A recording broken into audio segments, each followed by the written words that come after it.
Hello, everyone, and welcome down to episode 107 in a brand new year of the Down South Photo Show. No. With me, Brendan Waits, here in Ocean Grove, Victoria, Australia, and the guy on your other screen or in your other ear. If you are listening to the podcast, it's Cam Blake in Hobart, Tasmania, Australia. Happy New Year, Cam, even though we did that last episode. How are you? Happy New Year, Brendan, even though we did it last episode. I'm good. It's 2024. Nothing. Crazy, right? Isn't it funny how we expect to feel like something different after New Year's Eve? Yeah.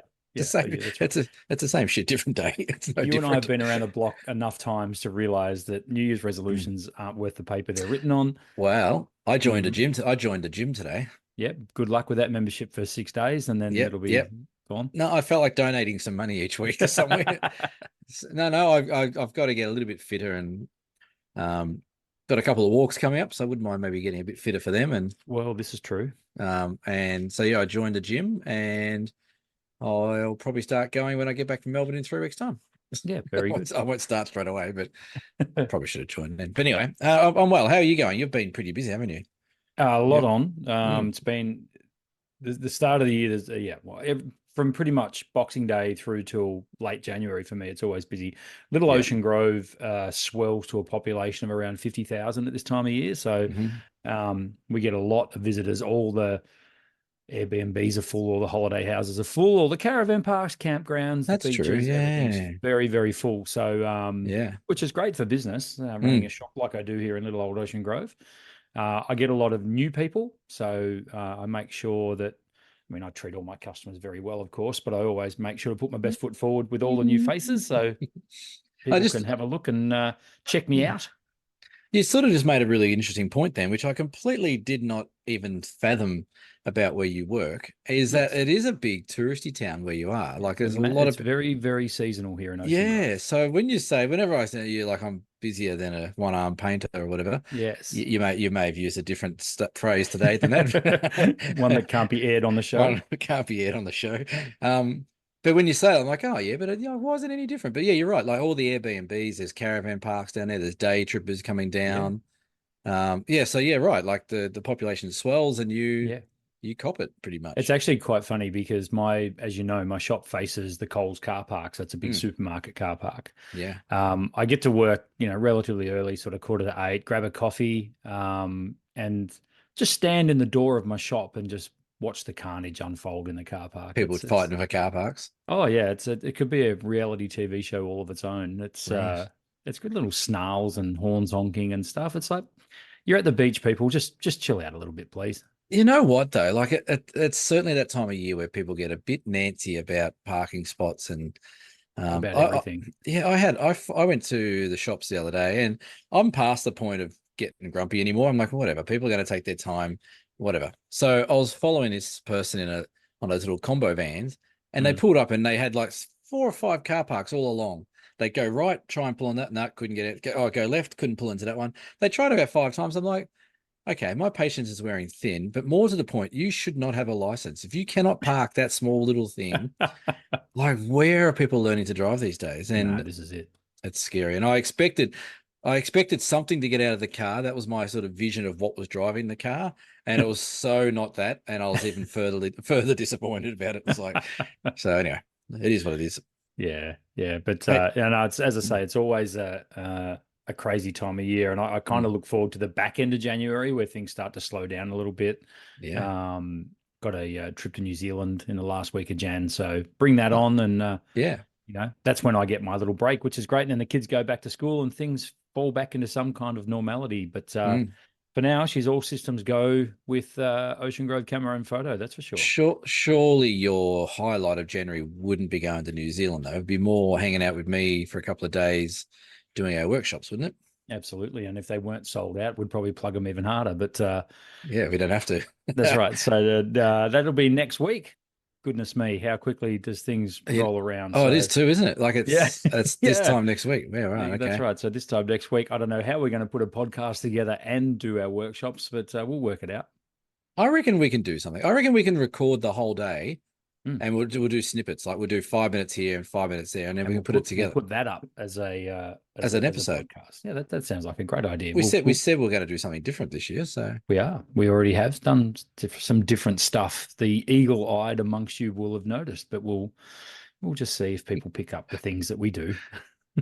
What have you done? I can't see anything. Thank you to, speaking of, thank you to the 740 people that are now subscribers to the YouTube channel. We appreciate that, as we have made it our mission to get to 1,000 subs this year. Let's see how we go. I would like to see us to get to 1,000 subs by middle of this year. Okay. And I think, here we go. This is going to lose subscribers, but I think our subscribers need to pull their finger out a bit. I think that I think they need to share this amazing little show with their friends and photography groups and whatever, wherever you are, wherever you are in the world, share it round, tag us, tag the YouTube channel in a post, put it out there, tag us, let us know that you're doing it. Because yeah, let's be honest, this is really the only Australian photography podcast / show on YouTube that is worth watching, even to the point that one of our own fans sent us an email about some other show that kicked off and may have touched on how different it was to our show, and how different may not have been the word they used, but that's the word we're going to use. That's fine. So yeah, share it around. I'd like to see us get to 1,000 subs, just to see 1,000. Like we did 100 episodes. Well, be great. I think for me, quite seriously, clearly the more people that watch and the more people that subscribe, which is growing all the time, and we do really appreciate it, the more effort we'll put in, and the more good stuff will come along. So it'll sort of it drives us to keep putting this wonderful little. So pretty much what you're saying is that what we're doing at the moment is just half-assed stuff until we start getting the subs in. Has been for the last 2.5 years. So why would it be any different from here? That was our business plan, wasn't it? Half-assed until we reach 1,000. Should have been called the half-assed photo show. Cam, your background. Yes. Where am I? I am let's start there. Let's put a show out, shall we? Oh yeah, we forget that we're doing this sometimes. Hey, I was in a cave. Wow. So, and funny story about this. I'll elaborate, but this is the Hastings Caves down south. There you go, of Hobart. It's about an hour and a half, hour and 45 minutes from Hobart. You've got the Hastings Caves and the thermal pools. There's these beautiful thermal pools you can go swimming in.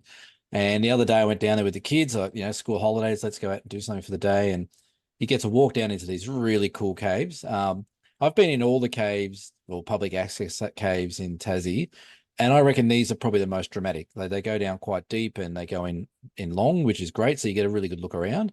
It was pretty busy when we went there, but we were lucky to get the stairwell free there and get a bit of a handheld shot again with the OM1 handheld, about a second. It's crazy how you can do that.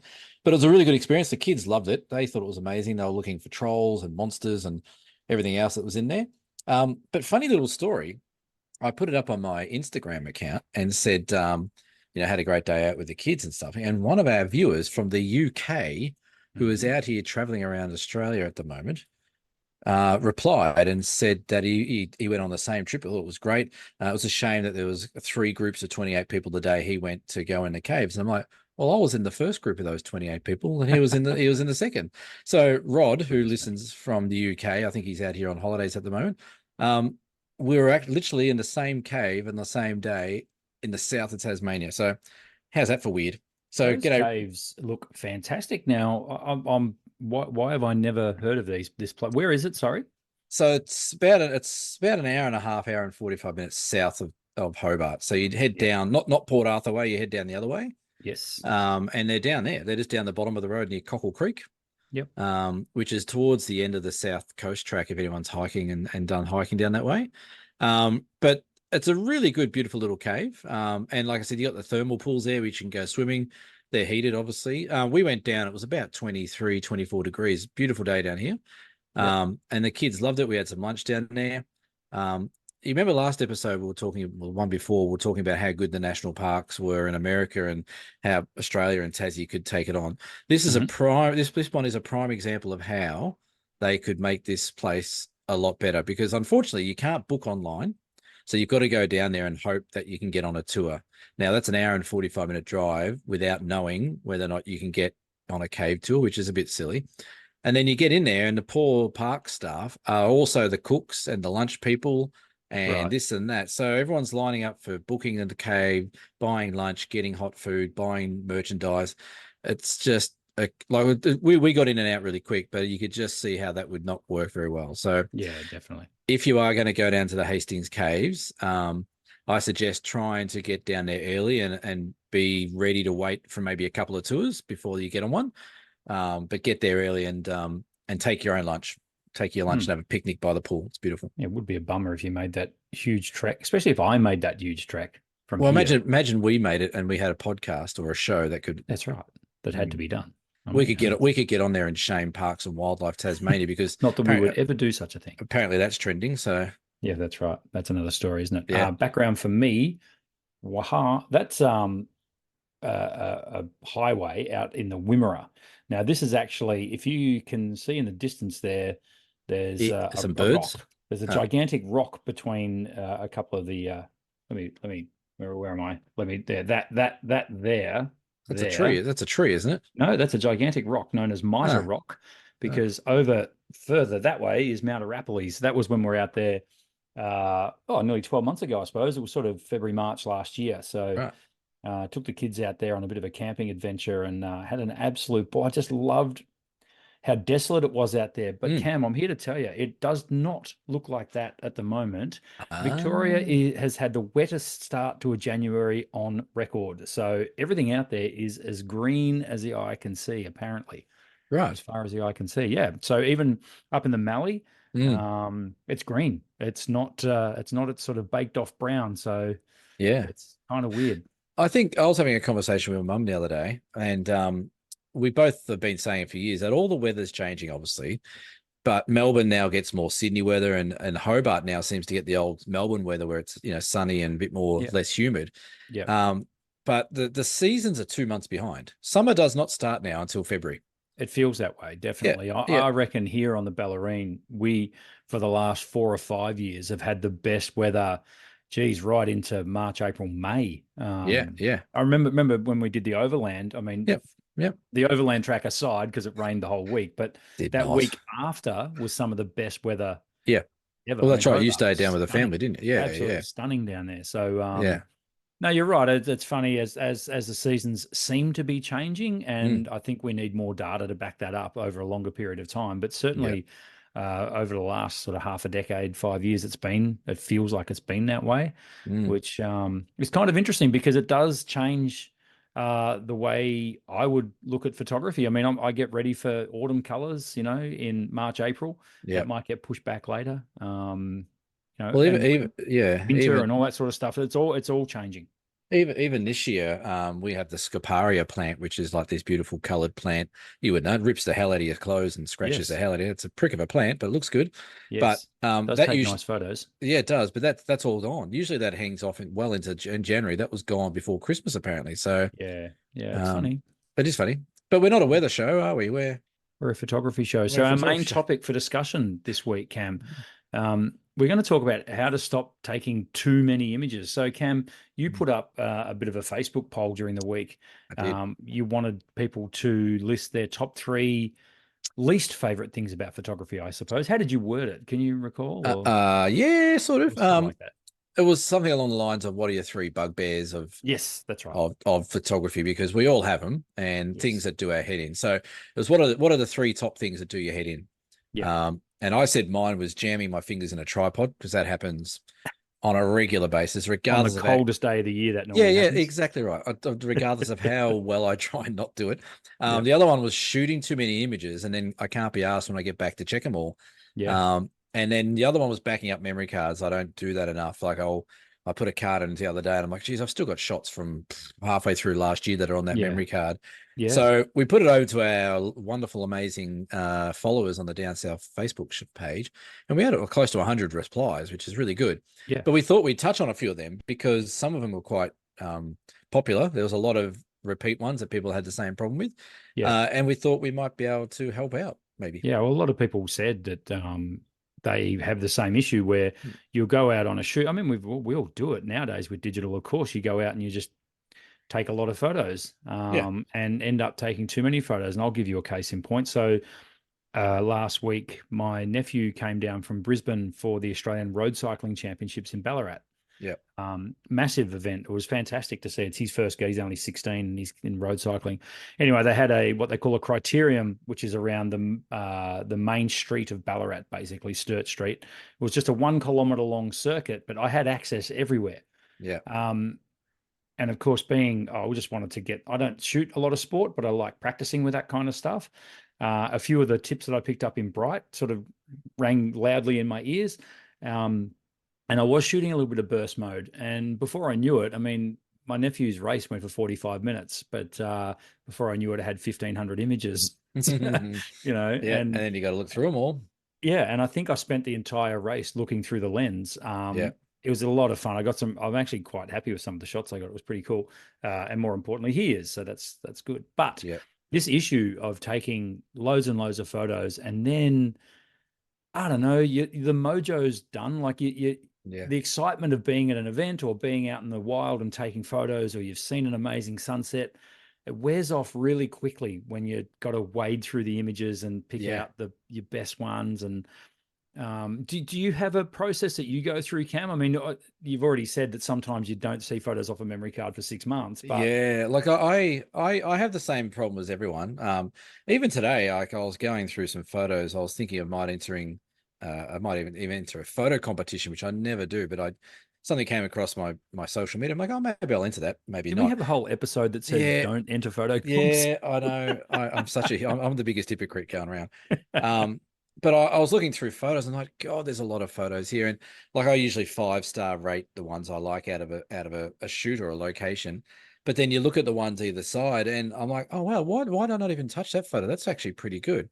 Yeah. So yeah, I do the same. I come home and I'll go through the photos and I'll pick, a dozen photos out of 1,000 that I like or something like that. And the rest of them just sit there. I don't even delete them off hard drives. I just leave them on hard drives and they take up space. But yeah, we're all guilty of it. And you certainly can, if there's a moment going on with light or conditions or something cool going on, you will shoot and shoot and shoot and shoot. But what I think I try and practice out in the field now is I really try and, before I press the button, I really look at it and go, is that better than what it was the last shot? Like, is it better than 2 minutes ago? Is it? And generally speaking, if you're doing a sunset, the light's going to get better as you go along, and a sunrise, the light's going to drop off as it goes on. So I really pay a lot of attention on the previous shot I do, and whether or not, if I press the button again, is that going to be better than that first shot?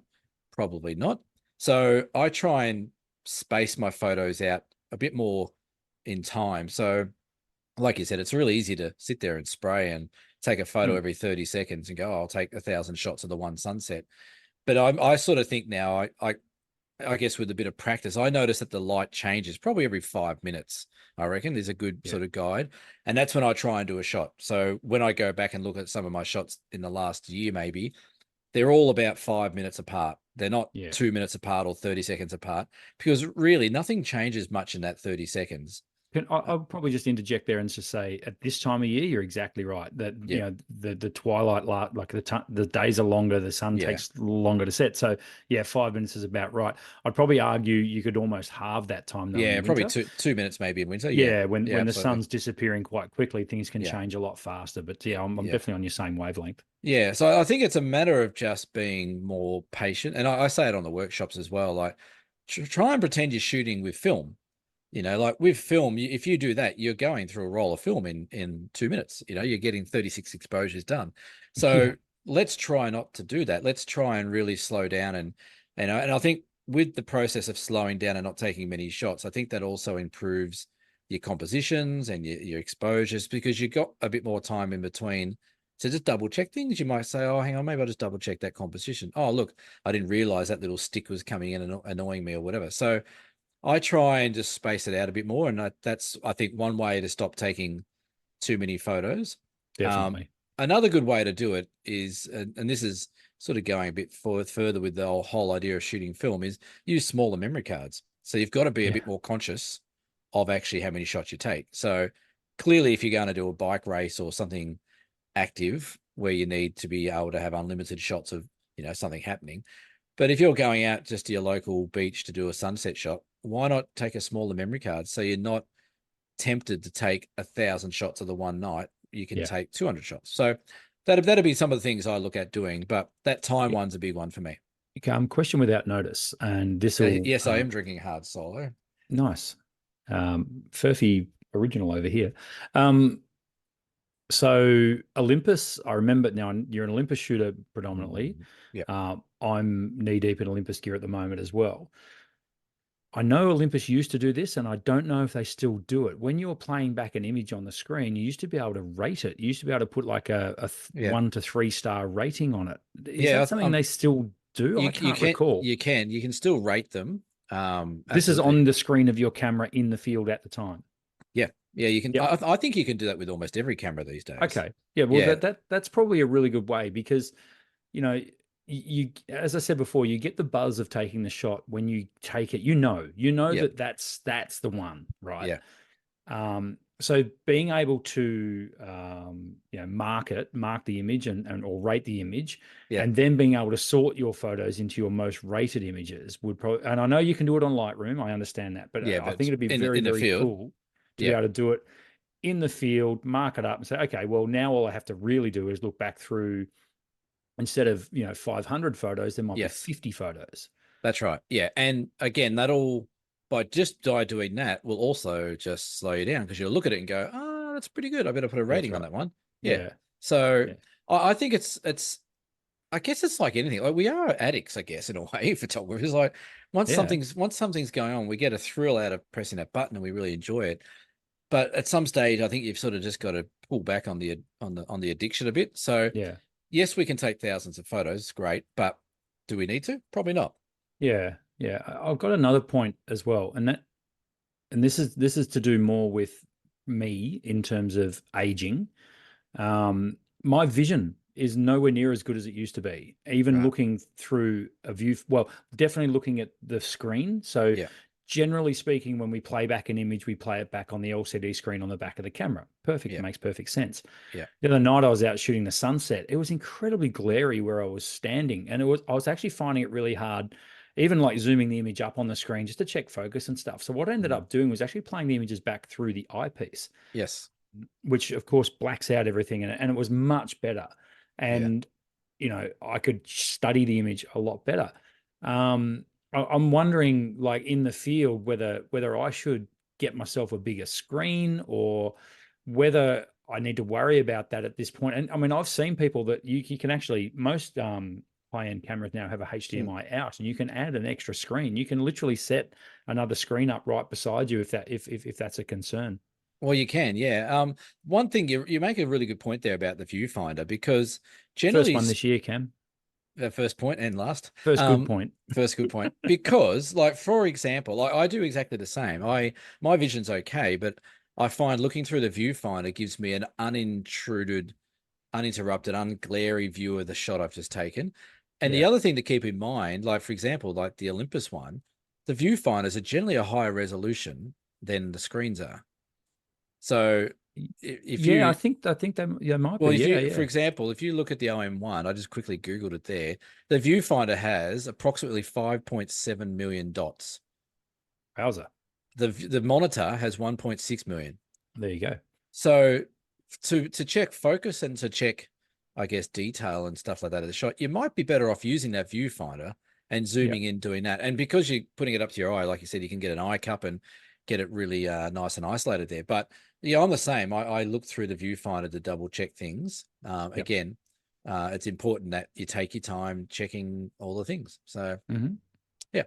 And I just noticed as well, noticed, in other words, Googled, apparently when you're playing photos back on Olympus camera, you use the ISO when it's in playback mode, use your ISO button and toggle through as you would normally for ISO to give your different star ratings for your photos. There you go.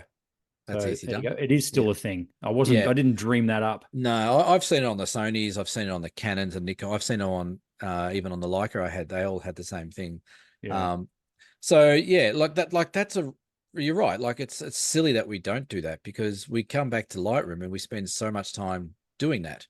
Yeah. Like, in the moment where you get a good shot, you might go, oh, hang on, that's a good one. The problem is you'll probably end up rating them all good and come back to your computer and still have 1,000 rated photos you got to go through. And if anyone's like us, I mean, we're time poor. Like you want to, the amount of times I've come off a beach at sunset, particularly this time of year when I wouldn't get off the beach till 10 p.m. Yeah. because you're waiting for that absolute last light. You're all excited. You come in, you put your memory card in, and then you're absolutely knackered. And you're sitting there and you're trying to look at you and you're, no, I'll do this tomorrow. Well, Yeah. that sunset that I shot back on the 4th of January is still in my memory card. I haven't Yeah. even looked at it yet. Yeah. So Yeah. it becomes a bit of an issue. At this time of year in particular, winter's not as bad, but I think you get the best sunsets at this time of year. So Yeah. that's why it becomes a bit of an issue when you're trying to work out what the best photos were. And of course, for me, running a local business as well, I do like to use Facebook and Instagram to a lesser extent to promote, to say, hey, how good was this sunset? And generally when I say that and put that up, well, for the next 24 hours, it gets a heap of traction, and which is a business thing. So that works really well. But if I sit on an image for a while and then put it up, oh, well, sorry, this was the sunset on the 4th of January. It's now the 15th. Well, it generally just goes through to the keeper. Yeah. Yeah, that's right. So there's, like I said, there's pros and cons to taking lots of shots, but I think less is more. If you can learn to take less shots, again, it's going to speed your editing up. It's going to, like I said, you're going to be able to get images out to people in a quicker fashion. It's going to be more relevant, and you won't do your head in as much. So, no, definitely not. I think one thing to remember, though, I think one thing to help you slow down is, like I've written down here, is make sure you stop and check all your settings first. Check the time, the day, that's good. Check your settings are good. Get into a habit of doing those little checklist things before you press the shutter, and that'll slow you down a bit, and that'll save your shots as well. So a little tip from me.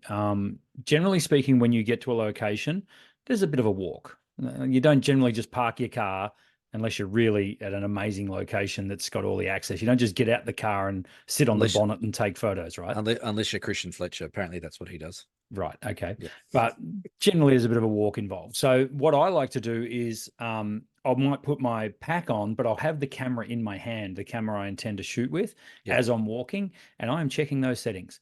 So I'm looking at the light, I'm looking at what the settings might be. The first one I check is ISO. And the reason for that is because if I've shot Astro the night before and I haven't changed the setting, I think this was one of the bugbears that someone put up on oh my goodness, it kills me. It kills me and you had a problem on one of the big mountains in Tasmania. Yeah, I climbed the highest mountain and shot it all at 3200 ISO and completely screwed the pooch on all the shots. But here we are passing on that as a lesson to our viewers and listeners. You know what, though? I think it's a good lesson to be learned. So do it first and then learn from it. Climb the highest mountain in your state. Take photos. You won't forget it. But yeah, that's another one that popped up, was making sure you check all the settings from the night before. It's so frustrating, mate, when you take a heap of photos and you go, oh my God, I'm at 3200 ISO, or I'm at whatever. You're in manual focus and you didn't even realize that it wasn't hitting focus. You thought it was. Yeah. Like the stupid thing about the one I had on Mount Ossa was I was taking photos. And I'm like, Jesus, the shutter speed's going fast up here. I know it's bright, but geez, like it must be an altitude thing. 4,000 of a shutter, because 8,000. I'm like, oh well, and I got down. I'm like, oh, they're all grainy as crap, and all the highlights are completely gone. And that would be why. I was knackered. It's a big climb. I was excited, didn't check, but yeah. So lesson learned. The other one that came up a lot in the list was people leaving home without memory cards, without batteries, tripod mounts. It's incredible. All that kind of stuff. So there's a real easy way to fix that, is just give yourself, well, you've got the ultimate answer to one of them by having a memory card in your glove box of all time. There is always a memory card in my glove box of my van. I still don't have that, but there needs to be, put a spare memory card. They're cheap as chips. Put one in your glove box or in your wallet or whatever you're doing. Put it somewhere it's going to be. Put in your ashtray if cars still have those. Ashtrays, yeah. But the other thing people forget is extra batteries and stuff like that, which that can be easy to do. Things like filters and things like that are also easy to leave at home. So make yourself a bit of a kit. If you've got a camera bag, just double check it before you go out. Again, it's just a matter of taking 5 minutes of your time to check it all. Make sure your batteries have got charge in them. I always make sure when I come home from a shoot, I put one battery back on charge. Like, even if it's not the battery I use, I'm in a habit of just putting a battery on charge. So I know next time I just grab it and take it in the car with me. And to me, this is where one of the biggest advancements, and it's not that new, but it's been around for probably the last 5 or 6 years now, is on-camera charging, which means you can plug it into a portable battery bank, which, plug it into your cigarette lighter. Well, you can exactly that too. Yep. See, cigarette lighter, ashtray. We are children of the 80s, aren't we? Yeah, plug it into the ashtray, That's and right. but yeah, you're right. You can, like, I do that as well. Like in between shoots, especially when I've done weddings, I'll just put my camera on charge in between locations, and Yeah. just even if it's 10% that gets put back into the battery, that's going to probably save you some pain later on. But Yeah, I love it. I actually keep a battery bank in my my big low pro backpack, and then with two cords. yeah, Oh, actually, it's good now. The one good thing about going to the iPhone 15, it's now USB-C, like oh yeah, everything yeah, else I own. So yes, yeah. we've only got to take one cable, which is very, very handy. For this model, But they'll go even the back to that best one. of us, Cam, even the best of us can overlook the little issue of charging a battery. When I was shooting that sunset the other night, I decided to go live on Yes, I Facebook saw that. for the shop, and I'm recording away and taking some photos, and thought I was really, you know, the look really pro photographer with getting all this right, and then it just the battery The exhausted battery, thing yeah. flashes up on the But screen. you managed it well though. You managed it well. Oh wow, Smoothed it over, didn't I? I made it look yeah. like yeah. Oh That was no, a no, no. That was actually a setup just to get. That was a bit of clickbait. Yeah. that was a lesson without being a lesson. Well, then I Um, just grabbed my EM1X and kept taking photos. But but the OM5, no, no, no, it was cooked. No yeah, more battery for no you. more battery. So No. yeah, make sure you keep things ready to go in a kit of some sort, and keep something in your car if you need to as well. Yes. The other one that came up a lot, and I think we can all relate to this one, was how to motivate yourself if you're time poor. Like so many people, you can almost see it in their comments how frustrated they are that they want to go to the beach or to the mountains or whatever their favorite hoot to take photos, but they're working or they haven't got the right time to get there. And I used to hate this when I was working full time, is especially down here in Hobart. I was on level 12 of the building. I'd look out the window and there's Mount Wellington covered in snow. And I'd be talking to people on the phone about their age pension in Greece. And I'd be Hmm. like, what the hell am I doing here? I want to be up that mountain taking photos. My God. And then you get out in the mountains, snow has melted or whatever. So it's really important to try and keep yourself motivated and not get in the dumps about having to work and not go out and follow your addiction, which it is. Um, how do you probably might be able to answer this one a bit better because you do still work and shoot sort of simultaneously. Yes. How do you keep yourself, like, it must be frustrating when you're serving customers and you can see cracking sunset starting to happen outside, or I'm definitely at an advantage insofar as if if if there was an amazing conditions, I can literally close the shop and be on the beach in 5 minutes. So would you do that? I have done it before. You shut the shop for a Yeah, condition. yeah. There was a Really? big storm that came through, I want to say 4 or 5 years ago. And Right. I just look, no one was going to come out in a storm. So I just shot down the beach for half an hour and just, That's put it great. back at Well, 3 p.m. sign up. you are an advantage because you're your own boss. But Yeah. what advice would you give to people that are working like a 9 to 5 who only get the weekends and then they've got to manage family time or partner Oh, of time and course, stuff like that? it's got to be tough, but I think communication with your friends and family and partners to say, "Hey, I really love my photography. I'm putting a little line through this evening or this few hours. This next That's month. yeah, that's right. That's Brendan or Cameron time. I'm going out to take photos. Just Yeah. it's one of those things where, and I know everyone's tries to say as organized as possible, but and it's just another thing to have to do. But really make time for your photography Mm. and just say to people, well, I'm going to take photos that day and I'm going on Yeah. my own. Yeah. So Yeah. And you know, if your partner can't understand that, then yeah, you need to get yourself a new partner. that's right, exactly. Simple as that. We're here for you. We're giving you partnership advice here, is that if they Yeah. don't follow your passion of photography as much as you do, Yeah. Now kick, that might even only be once, every fortnight, once a month. It could yeah. be even less than that. But Mm. if you do that, if you block out a thing on the calendar, and it's not that hard to do. I mean, even if it was okay, let's say, for example, you live in Melbourne Yeah. and you want to go and take photos. Well, first of all, you got all the Bayside area, which is wonderful. You've got the mountains not too far away. You could get to places like Lake Mountain and these sort of Mm-hmm. areas. The Dandenongs are Dandenongs, fantastic. yeah, Yeah. Dandenongs, yep. Even out my way, the Yuyangs, Cape Shank, absolutely down to the Bellarine Peninsula here. I mean, yep, you could get in the car at 3 o'clock in the afternoon to go out and shoot the sunset. That's no problem at yeah, all. So yeah, you're not talking about days, you're no, talking about hours, yeah, that you can literally put on the calendar. Now, I also understand that the conditions might not fall your way on those days. I would mm, encourage you to stick to it. You get Yeah. what you Okay. get and you don't get upset. You Right. just go out and you Well, take I guess, photos no yeah. matter what, Yeah. because that's your time to go and take photos. I can, speaking from maybe a partner point of view, I can imagine how that might get a little bit uh un, unhappy with you if you're like, I'm going out this Saturday for half a day to do some photos. This is what I'm planning. They go, okay, well, I've got half the day on my own and I'll go do this with my mates, or I'll do this. And then you wake up in the morning like, oh, the weather's not really good for it. I'm staying home. What do you want to do? Let's go do brunch. That would do my head in. I'd be like, no. You had your time. You go have No, your time somewhere. no, So you that's where stick you're to it. right. You stick to it and go out. But it is frustrating. And that's where, like, some of my customers have got it done really well. Like, they still work, but I got two great customers, which are Joe and Tanina. They regularly comment on the show as well, and they've been I am they familiar. yeah, they put down a workshop every year. That's their photography holiday they're doing How each good's year. that? It's locking me in for a few years. They're helping me retire, which is great. But they are locking in a photographic holiday for them. They're mates, good mates. They go together, and that means they get that time. Their partners know, their family know, their work knows. So, Yep. maybe, and again, it depends how much leave you want to take and allocate to photography, but you could easily say, right, well, for this weekend in whatever month I'm going away for the weekend, might be BFOP, might be the Bright Festival, or Yeah. whatever it might be. But I think you're right. Planning it, putting it in the calendar, communicating, I think that'll avoid some of the angst that comes with it when people just get in arguments with other people about it. And hey, if there's 2 or 3 times a year when, the night before you realize the next day is going to be a blizzard where you are, Mm. or the next day is going to be, or the next night's going to be an incredible sunset, or there's the supermoon, or whatever you want. Yeah. I don't see any reason why you can't just, do those as extras. But Yeah. Yeah. if you have a bit of a regimented sort of, program where that's photo day, then that's great. But Yeah. then, yeah, as you say, booking in a trip where you're going to be away for 4 or 5 days. Yeah.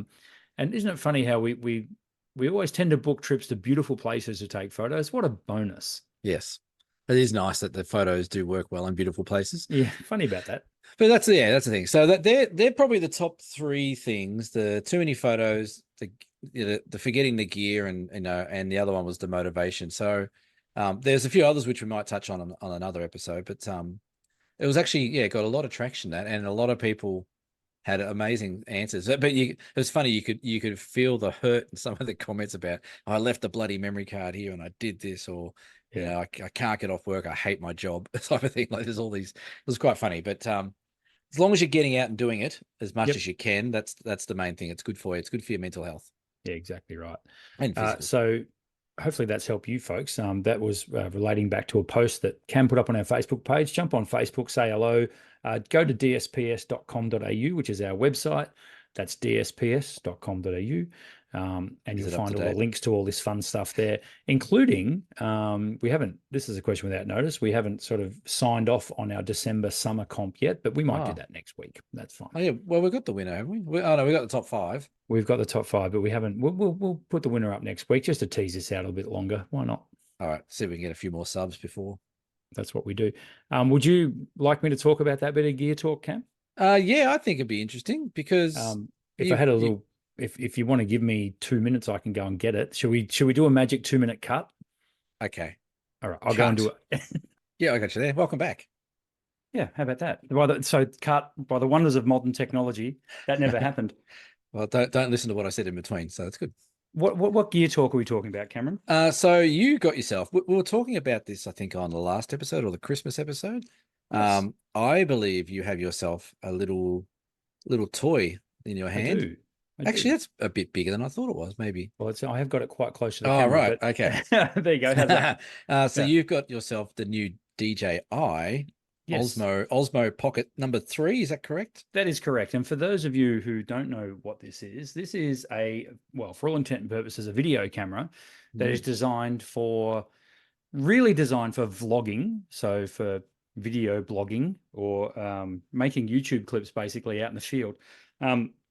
Absolutely amazing little piece of equipment, and it's going to be hard to show it here, but it's got a little screen on the front. And the best part about it is when you turn it on like so, it has a little gimbal, which is absolutely incredible. And one thing I love about it is that gimbal is completely stabilized. So you can see Yeah, they're very cool, aren't they? the old chicken's head moving around sort of thing, but Mm. triple push on the button on the back and And it immediately spins around and becomes a selfie, which is pretty cool. yeah. So I put this to use, as I say, a couple of nights ago and recorded a little video of me shooting the sunset. So I've got to get that edited and that'll go up on the YouTube channel.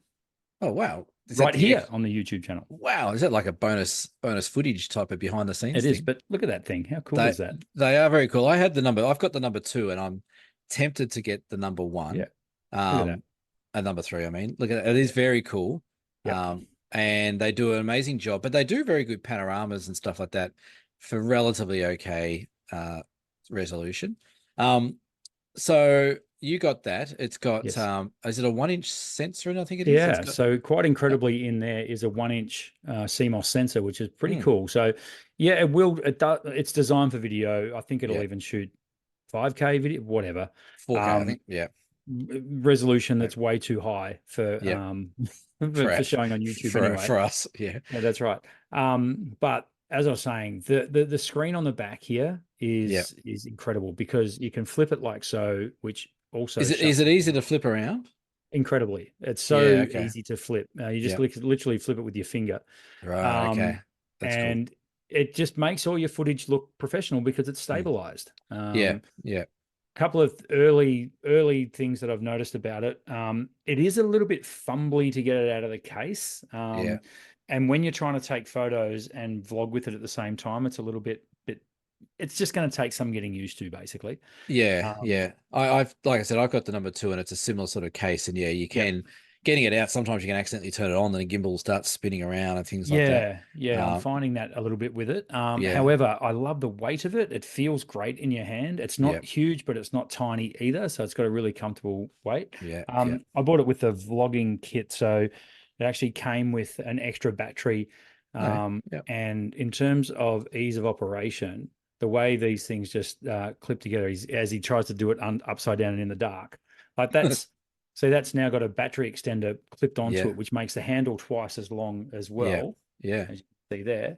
And gives me twice the battery. So I think with the battery extender on it, you can record for like 4 hours or something. It's crazy in 4K. So very cool. Also in that little kit as well came the external microphone. And one thing I've noticed over the last few years is how much better things are now pairing with each other. I think Bluetooth 10.0 or wherever we're at with Bluetooth now is so much better. Straight out of the box, turn the Osmo on, turn the mic on, bang, you're instantly connected. That's good, isn't it? Yeah, and this is a radio mic, so it's very, very easy just to clip it wherever I want and just talk into that. Did you get the little dead cat sound protector with it? That's in here somewhere as well. I haven't even got that out of the box, but there it is. That's a little. So I like I said, I've had one for a little while, and I'm probably going to end up getting one of those in this year sometime. But I think they're a great little addition to have in your kit because they take up bugger all room. Now, a lot of people listening probably don't do video, but there's nothing wrong. Like I always find with my camera, if there's a really amazing sunset going on, I sort of do like a 30-second clip video of just that scene. I think there's something really nice about watching just moving footage of a beautiful moment with no human noise or anything like that, just the nature noise like the waves crashing or whatever it might be. So they are a great little addition. These are great. You can sit it, you can do time lapse on them. They do face recognition where they'll follow your face around and things like that. So if you're not into doing much video, but it's something that interests you, these are probably the best option I've come across. Like GoPros are good, your cameras are okay, but they're a bit bigger. These go anywhere. And when we do our workshops, we'll obviously have one of these on there as well. But when I do mine, I get 5-star Dan to do a lot of behind the scenes stuff on those. And he comes back with some great footage that I don't even know is being done of our trips where we've been, what's going on in his car, what's going on, behind us when we're setting up and stuff. So they're great. I reckon they're really good, something to have in the kit. If you can afford one, they're about $800 without the kit, I think. I think more importantly, they're just what they're going to add, to our viewers as well, for our viewers, is going to be very, very useful. I just love this feature though. When you turn it off and you literally just turn the screen, right, and now it's off, and then the way it goes to sleep, and what it does, it locks that gimbal away very, very safely. So you can't break it, you can't bend it, you can't put it back in the case, done. So you They don't are have to very cool. calibrate it or anything like that. So No, they're very cool. And I'm glad you got one because that means I can use it when we do our DSPS Down South Photo Show workshops you next certainly week. can. You Yeah. can have a little play. Yeah. Well, they retail for about $850 from DJI. They might be a little bit cheaper in JB. Or the combo kit that you got's about $1,100. Yeah, that's right. Exactly. But yeah, if it's something, if you're going on holidays, it's a really cool little addition to take with you just to do some video without having to worry about pulling your phone out or your camera. Now, it also has a flash new app from DJI, so it connects to your phone via the app, saying you can record directly to your phone if you want to, Nice. or you can record to built-in, oh, not a built-in, but you can add a micro SD card. So I just chucked a 128 gigabyte micro SD card in there and don't have to worry about it. It'll just record till the cows come home.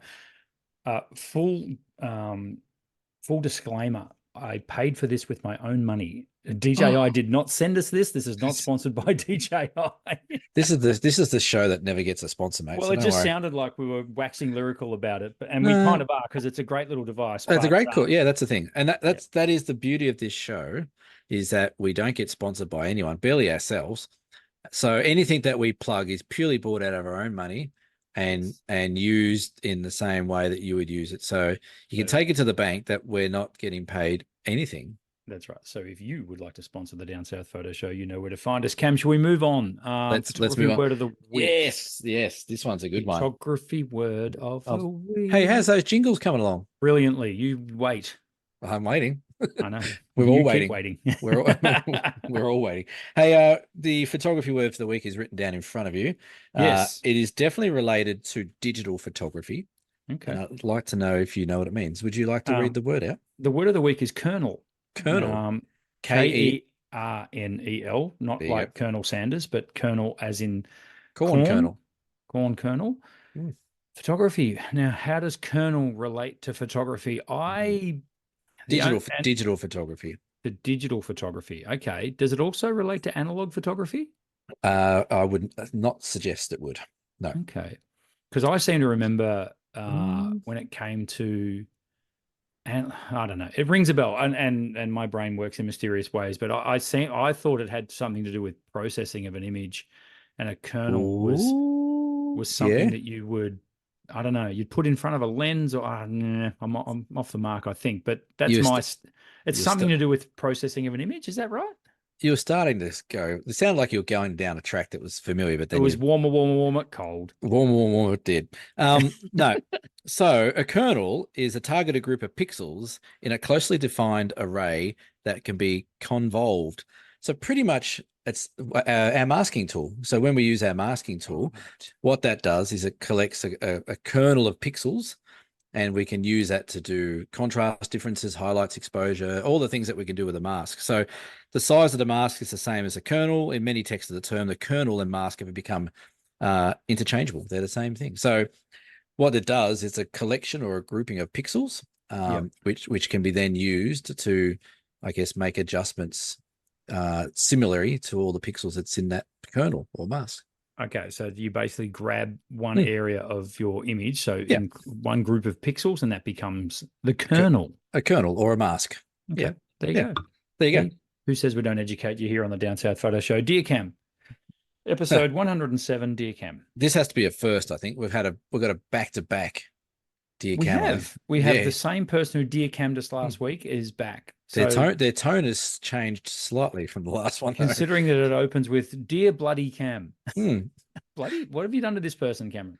He's from Adelaide. Did we rag out Adelaide? I don't think we'd ever rag out Adelaide, would we? We probably have at some point. We rag out everywhere.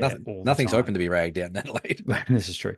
Dear Bloody Cam, curious to know what you would recommend to newbies about getting photos to the public eye. We hear a lot about Instagram and X, formerly known as Twitter, and Facebook.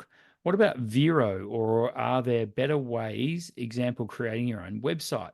I am wary of putting photos on social media as they can get stolen, and we hear about not putting watermarks, etc. What should we do that will be best to get our photos out there? Peter H. from South Australia, southern suburbs of Radelaide. Hello, Peter. Thanks for tuning in. Remember, because you said Adelaide, South Australia, whereabouts in South Australia? You were pretty nasty, to be honest. It wasn't me. Oh, was it me, was it? I think it was you. It says, Dear Bloody Cam. Yeah, I know. I'm used to that kind of abuse. Thanks again for your your photo, not your photo, your question, maybe. That'll do. Peter. Yeah, Peter, we'll get there eventually. Han Solo. Yeah. Oh, I tell you what, if we need to get a sponsor, this stuff, if anyone hasn't tried this, it's like drinking lemonade with the same effect as beer. It's great. It's bloody expensive though. So if they want to sponsor us, giddy up. Anyway, back to Peter's question. Look, I think there's a lot of platforms, Instagram and Facebook and X and Vero. There's also Flickr. I think this conversation, or this question, almost changes on a monthly basis on where is good to put your photos and not put your photos.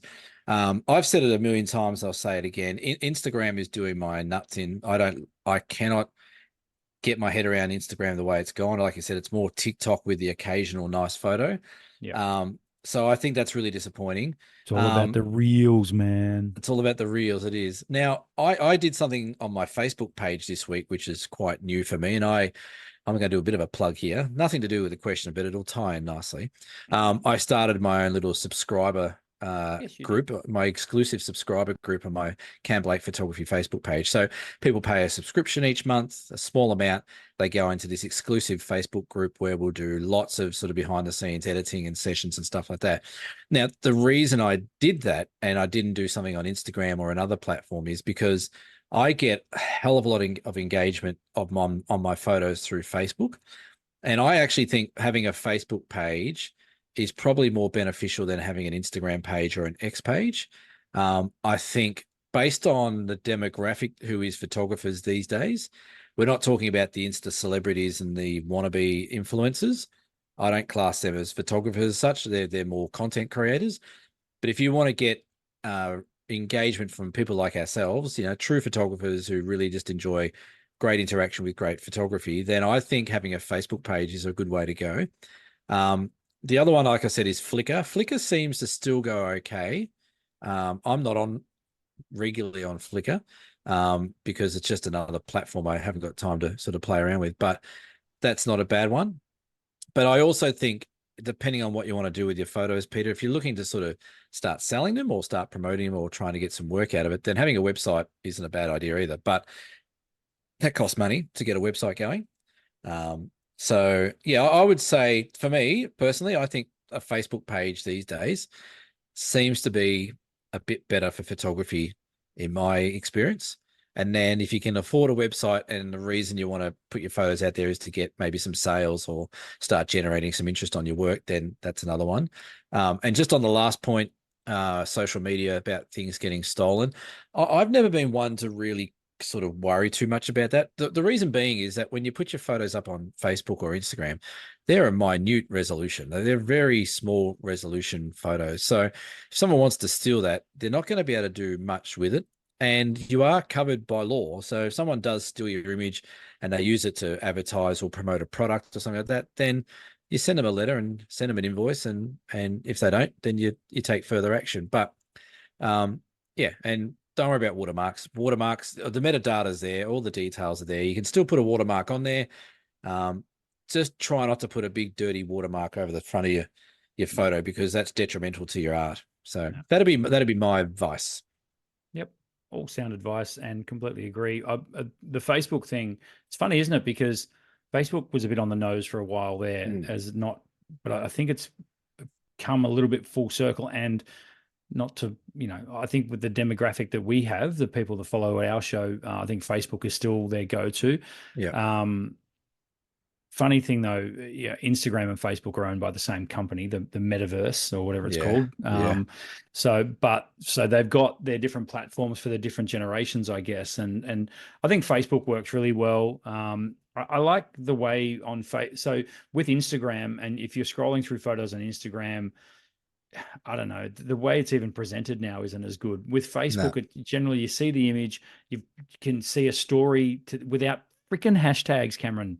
Yes. Hashtags can get in the bin in 2024. I'm done with hashtags. Hashtag no hashtags. I just hate having to, okay, here's this photo. Oh, yeah, Brendan, you're supposed to hashtag it. And if you don't, it gets no traction.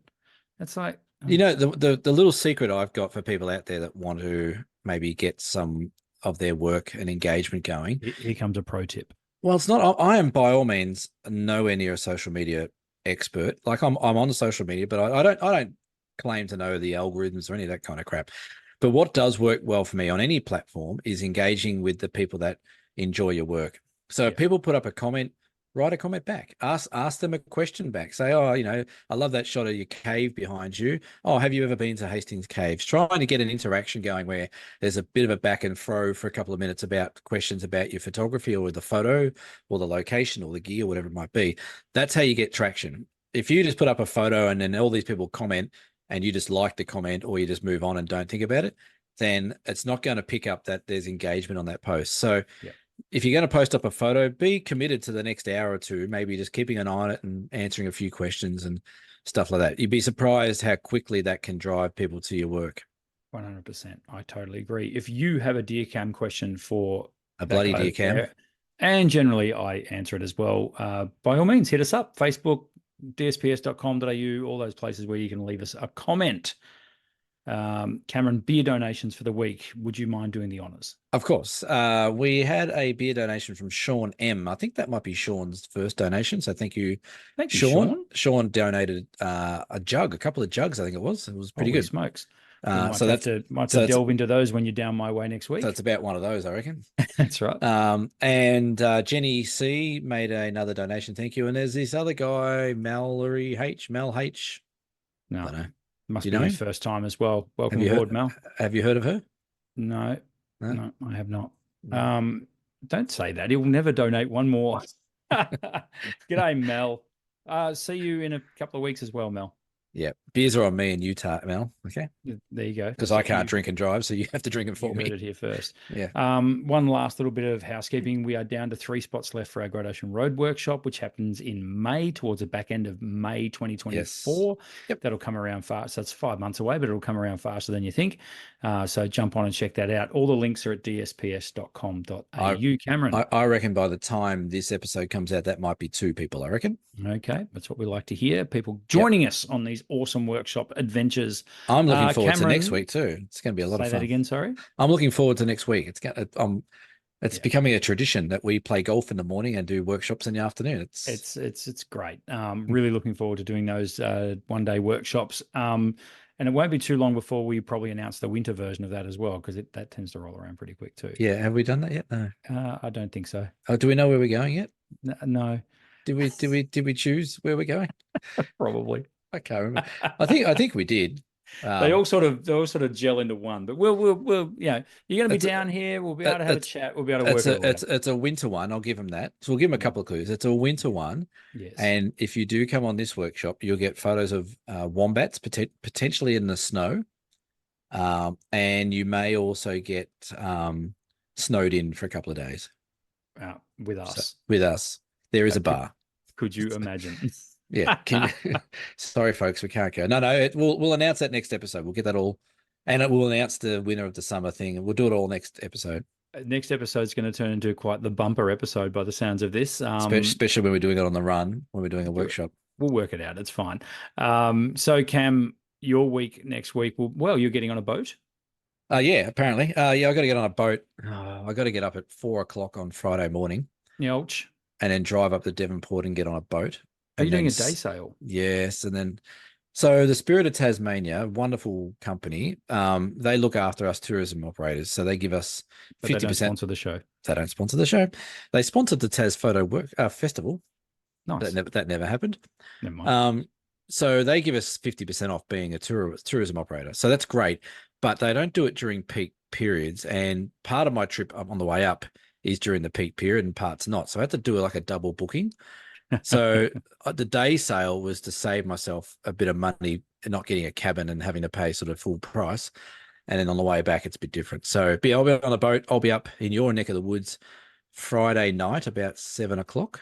Lovely. Then I've got to go pick up the family from the airport. I've also got to meet someone who was on the Franklin, Gordo, who came down on the Franklin River with us. I've got to return a massive battery bank that Jetstar wouldn't let him take home in November. So I've got to go meet him somewhere as well. So I'll be busy. You will be busy. Yeah, very good. I'm taking a trip to the Mallee on Friday, back up to the old stomping ground for the weekend and catch up with the mother-in-law and hang out up there for a few days, which I'm quite looking forward to. And then, yeah, I'm back to meet with you, and we put together our Down South Photo Show daytime workshops, which have sold out. I'm sorry, folks. Yeah. Hey, I know where your mother-in-law lives. You do. You know exactly the house. I know exactly the house. I have pointed it out. Yeah.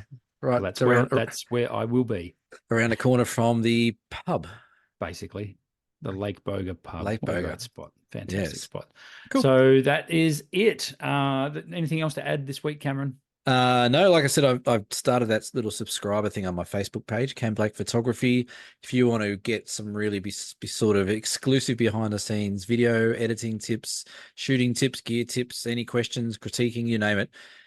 There's it's only about $4.50 a month at the moment. It's probably going to go up sometime during the year, but jump on the Cam Blake Photography Facebook page, have a look at the subscriber hub, and we might see you in there. Maybe. Linked in description. That is it. That's the podcast. This has been episode 107 of the Down South Photo Show. We will see you. I will see you this week, Cameron, and we'll see you good folks next week for episode 108. Bye for now. Bye for now. Don't forget, hard solo. Hard.